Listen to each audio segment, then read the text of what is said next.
everybody? I am MayorHawk, and we are back again with yet another Hawk vlog, the second one of the week. Oh, isn't it insane? And today, we're going to be talking about something that I've been thoroughly enjoying ever since it released. We're going to be talking about DC's Dark Knight Metal. Now, the reason we're talking about that is, in my opinion, this has been the event that it's just been so good. This event has been amazing. Probably the best event I've read in a very long time. And I think it's that way because of how unique it is. I'm thinking back to some other events that I followed here recently. You know, Marvel's Secret Empire, it had its moments. There was a lot of things that were just weird, and I felt like they didn't know how to exactly wrap it up.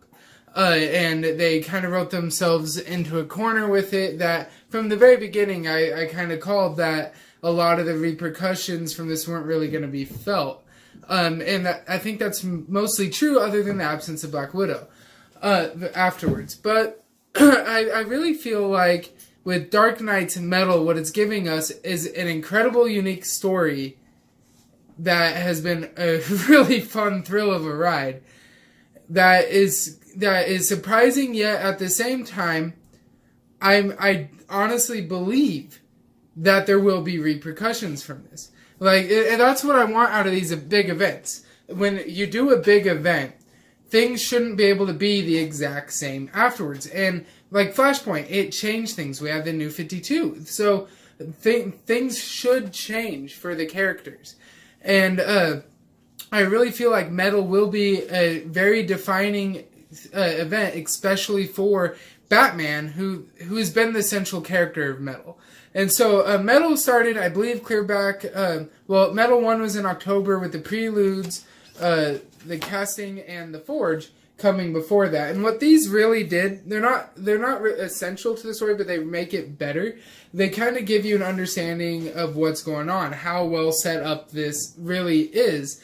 Because Scott Snyder, the main writer of Metal, has been writing Batman for a very long time. And for the entirety of his run, he's been planning Metal. So in the casting in the Forge, what we really get is we find Batman investigating these events that are occurring that he can't quite put his finger on.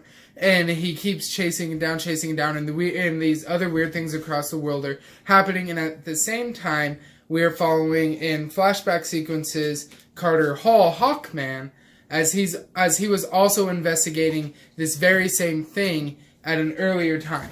And so what you find out ultimately is that Carter Hall had been keeping a journal, and Batman eventually finds that journal. And then he learns truly what's going on. And one of the things that I found really interesting that I read online the other day is somebody said one of the worst things in comics this year was in the casting in the Forge when Batman kept chasing around these metals. And if he just wouldn't have done that, Metal wouldn't have happened. But I think him not doing that would undermine completely who Batman is as a character. There was a mystery. And the mystery needed to be solved. Batman, at his core roots, we all think of Batman now as he's this big, amazing, he's Batman. He wins because he's Batman. You know, he's always more prepared, blah, blah, blah. At his roots, Batman is a detective. He's an investigator. He will leave no question unasked, and he will not leave a mystery unsolved. And so what this is Barbados, the villain of Metal, encountered Batman long time ago in the first Crisis, when Batman was sent back in time. I believe it was First Crisis. If I'm getting that wrong, let me know in the comments below. He encountered Barbados, and he survived. And the books even say, Metal even says, he survived because Barbados let him. Barbados saw Batman, and he saw an opportunity. He saw a way to fulfill this ancient prophecy to get a doorway built through Batman. If they exposed him to the 5 metals, which are here, we're going to see a panel. I'm going to hold it up to you guys. A panel, I don't know how far away to hold it, from Metal number 2, in which Batman goes through and lists the metals. I'll read them to you. He says there are 5 heavy metals, and they Barbados and his followers got to treat their prey with it, the one who's going to become the doorway, and that's called the mantling. And the first metal was electrum, which if you read in Scott Snyder's stories, there's the Court of the Owls, and he is trapped in their labyrinth. And at one point in that story, and he is exposed to electrum in their labyrinth. So it gets clear back to New 52, the Court of the Owls. And then Dionysium, when he fought the Joker, that was also clear back in New 52 in Endgame, when Batman and Joker fought seemingly to the death. They both died, and we got, they didn't just die, they died. And we got Jim Gordon Batman for a little bit, but then of course Bruce Wayne came back, and it was because the Dionysium that they fought next to got to them, and it brought him and the Joker back to life, but they were without their memories, went through this whole deal to get them back. And then he says there's Prometheum, which he used in his machine that restored him to Batman from the events that was during the Bloom story arc, I believe. He as Bruce Wayne knew that he used to be something that Alfred wasn't telling him, and he finds his Batcave. He knew deep down that he should be Batman, but he didn't have the memories of it. He finds that machine. He puts himself through it. It doesn't work the first few times. Finally, it makes him brain dead, but they run it again, and it restores him. He needed to have that blank slate in his mind. He needed to be brain dead to get the memories of Batman back. But the metal that was used in that machine was Prometheum. And then Nth metal. And so that's 4 of the 5 metals, and then the final metal, which isn't revealed at this time, I believe they called Batmanium, which I found hilarious. So we have Electrum, Dionysium, Prometheum, Nth metal, and Batmanium, and so those are the metals in metal, and we really don't see they are in metals. Obviously, has the metals in it, but he's already exposed to most of the metals prior to the starts of metal. And why the metal event is happening now is because things around the world are starting to happen that are kind of foreshadowing the coming of Barbados, like. A giant mountain erupts in Gotham. There's dark lightning storms in Metropolis, and just the world's kind of generally going to crap. And what eventually happens here is Batman he's in his mind solved it. He's like, it's Barbados. He is using these metals from the dark multiverse. That they don't belong here. They shouldn't be here. They have weird properties. He's exposed me to them. And it's all to make me the doorway. So instead of waiting for him to make me the doorway, I'm going to go to him, and I'm going to end this. And that's Batman's solution here in issue number 2. Well, obviously, since this is issue number 2 of 6, it doesn't work. But Barbados' plan is fulfilled. He's exposed to Batmanium in these awesome panels. They were still in issue 2. He's exposed to Batmanium, and he is sucked into the dark matter multiverse, and instead, in his place, we get, in my opinion, one of the coolest pages in the entire story. I hope I'm holding this so you guys can see it all. This is when we get the Dark Knights. And the Dark Knights, we got a story on each of them. It's amazing. They are the Red Death, the Murder Machine, the Drowned, the Dawnbreaker, the Merciless, the Devastator, and my personal favorite, the Batman Who Laughs. And so these guys, they're evil Batman. So what the dark multiverse is made out of, it's made out of these Earths, negative Earths. So these are Earths where the worst case scenarios happen. So they're each born out of a fear or an alternate scenario where things could have gone very badly. And that's what each of these Batman are. And each of them ultimately end up destroying their world. But this, the Dawnbreaker, I'm not going to go through all of them because it's going to take too long to do this video if we go through all of them. But the Dawnbreaker is one I absolutely loved. His story was incredible because it came down to the pivotal story of Batman, the one that we all know, his origin. His parents are killed in the alley. We all know that. That's the story that absolutely everybody knows about Batman. That's why he became Batman. It's been in film countless times. And in that moment, he receives a Green Lantern ring. And it says, Bruce Wayne, you have the ability to overcome great fear. And so, welcome to the Green Lantern Corps. And he gets the ring, but instead of using its light, he's so filled with darkness in this moment, everything is horrible. He overpowers the will of the ring. Now, this is something incredibly just groundbreaking as a giant Green Lantern fan. Like, Hal Jordan is the greatest Green Lantern of all time. He created his own ring, which is phenomenal. If you don't know much about Green Lanterns, that's phenomenal.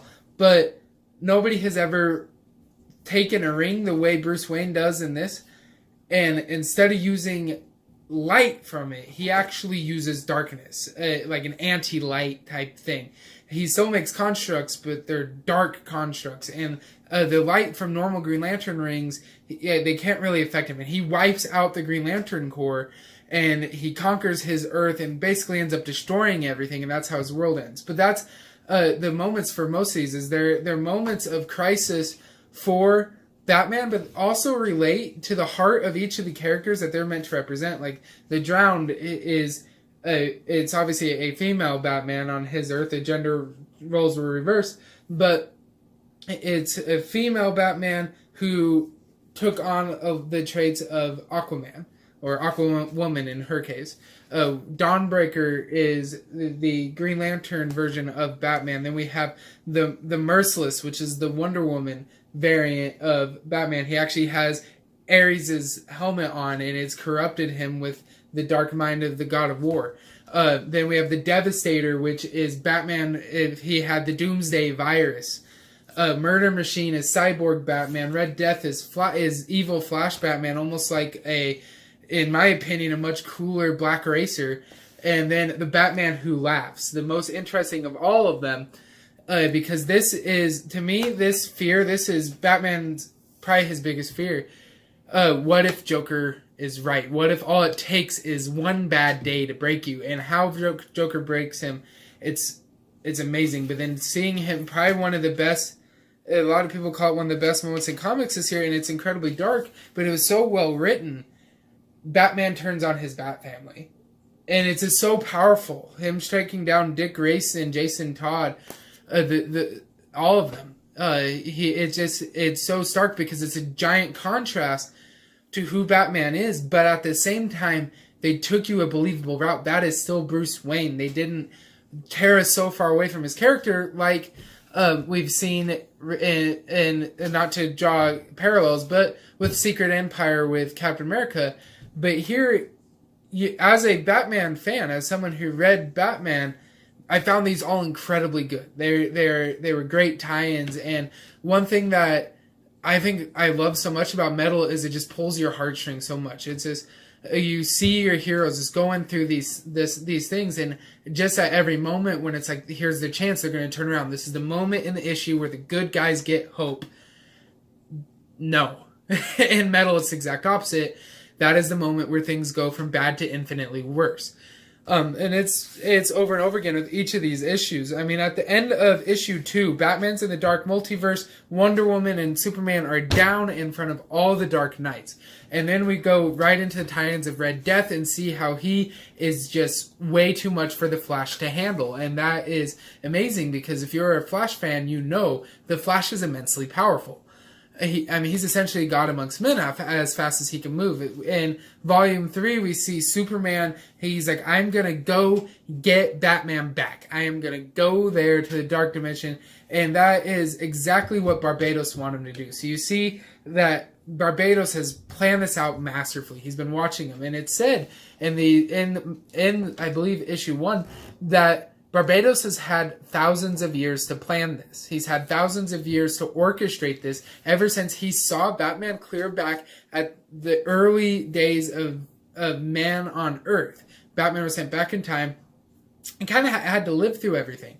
And Batman was exposed to Barbados. He defeated Barbados because Barbados didn't expect him, and then Barbados let him win because he saw a way to truly come and fulfill his dream of overtaking our multiverse and destroying it, tearing it down, filling it with nothing but darkness, like the multiverse that he had been in.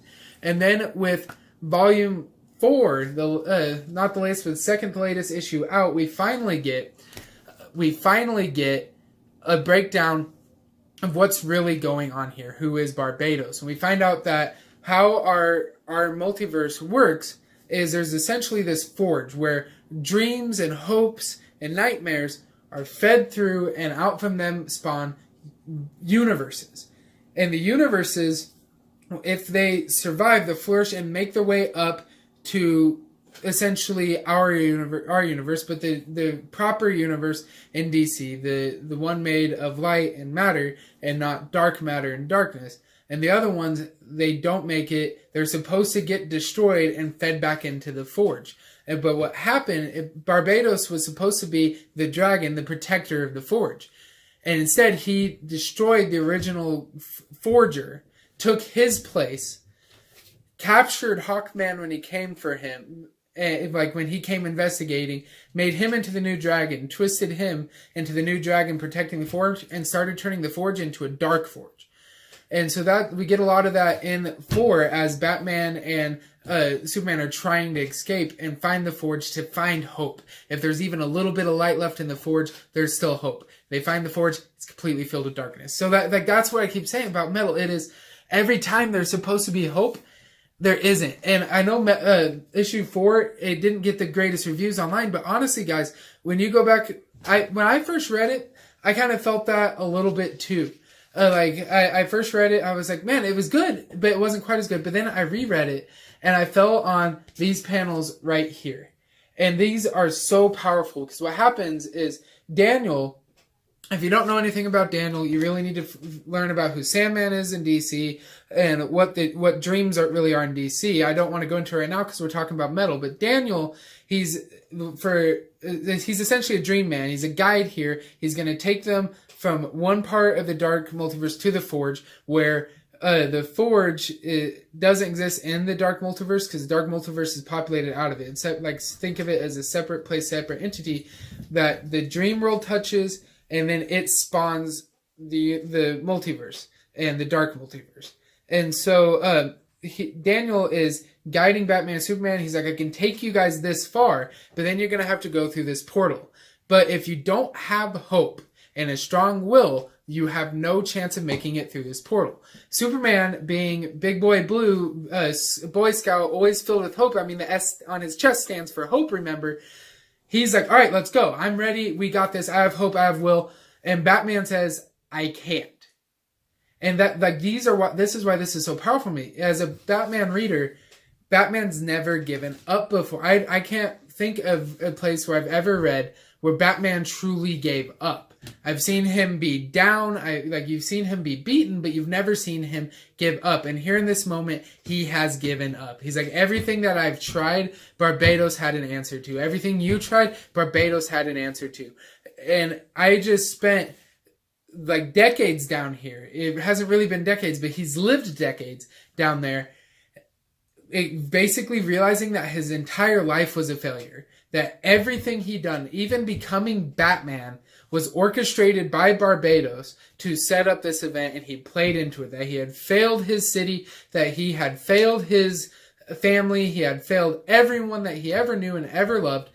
And so he had given up hope entirely. And Batman, just who he is as a character, if you're a Batman fan, this is a powerful moment. And Superman is like, there has to be something, anything, someone in our world that gives you hope.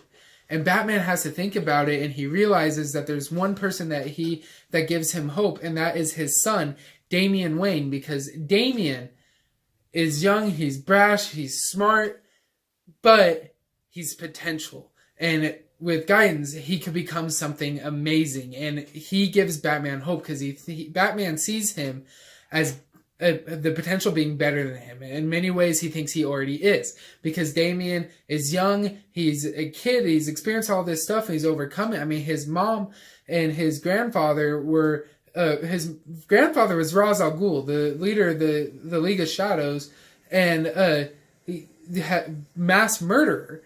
But Damian had overcome that, become Robin, a symbol of hope. and fought for justice and had come a long way. He himself used to be a murderer. Now he doesn't really do that as much as he can. Yeah, he's been a jerk and stuff, but he's overcoming a lot. And Batman sees in him unbridled potential and a chance to be what Batman couldn't be. And so that fills Batman with hope, and he's able to make it through the portal to find the Forge ultimately dark. But that to me was so powerful. And I think what happened here for 4 is it's been a long time since 3. Metal was going really fast. I mean, we had the tie-ins for each of the Dark Knights. We also had Bats Out of Hell, which was the story of what the Justice League, the rest of the members of Justice League were doing essentially while Superman went and got trapped in the dark dimension and Batman were trapped in the dark dimension. The other Batman, the Dark Knights, the evil ones, they kind of toyed around with the Justice League, messed with them while setting things up and gathering stuff for Barbados, and they had many battles with them, and we actually saw the Justice League repetitively get just beaten down with the exception of Hal Jordan, who actually put up a semi-decent fight with the Dawnbreaker, which is really cool. But ultimately he got crushed as well. But with all that stuff coming out all at once, we were getting a ton of metal. And then when the tie-ins stop, because of Doomsday Clock coming out, DC slowed it down a little bit. So there was quite a bit of time between 3 and 4. Issue 5 doesn't come out until January 31st. Then we're going to have another, can't remember the name of it, but it's not 6 yet, but another tie-in essentially in February with issue 6 coming in March. So we really slowed down. And I think what that slowdown did is it built up a ton of expectations. There's a lot of hype every week. I know for me, not having a metal issue every week, it was just kind of like, I want to read that. I'm reading all this other really good stuff, but I wanted more metal. And when I finally got it, it was like, yes, metal's here. Ah! And then I read it and I was like, oh, that was good. But 3, I was like, ah, now I'm like, oh, that was good. But then I read it again and I was like, man, that was powerful. Batman gave up, but he found hope again, and then he stepped through only to get hit, to see the Forge was dark, and they turn around and there's Hawkman.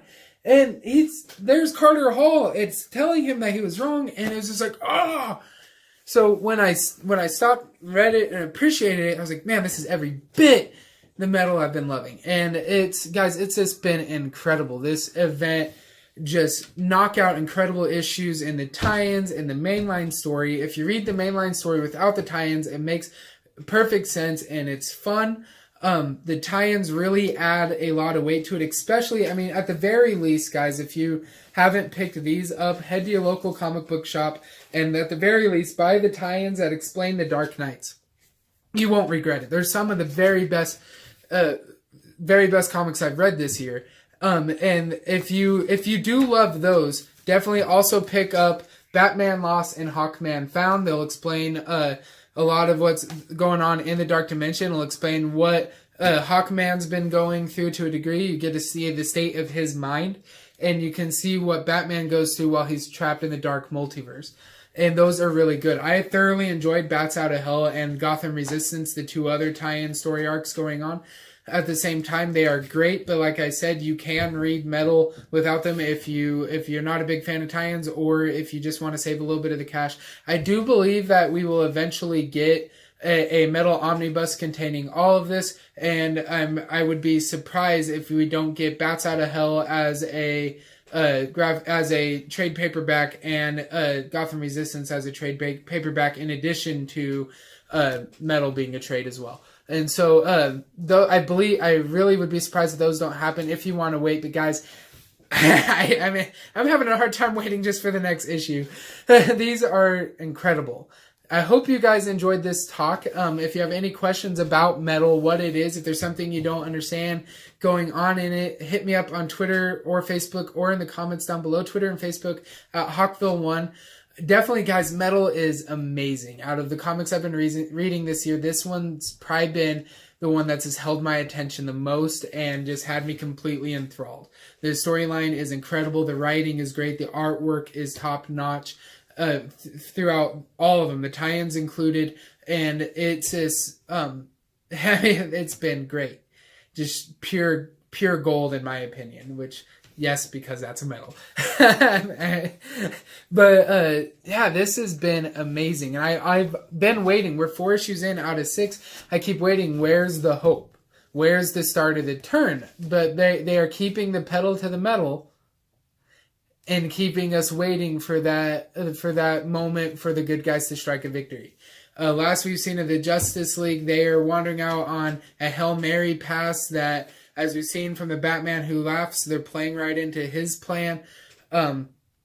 Superman and Batman are standing in front of Hawkman, who is now the Dark Dragon of the Dark Forge.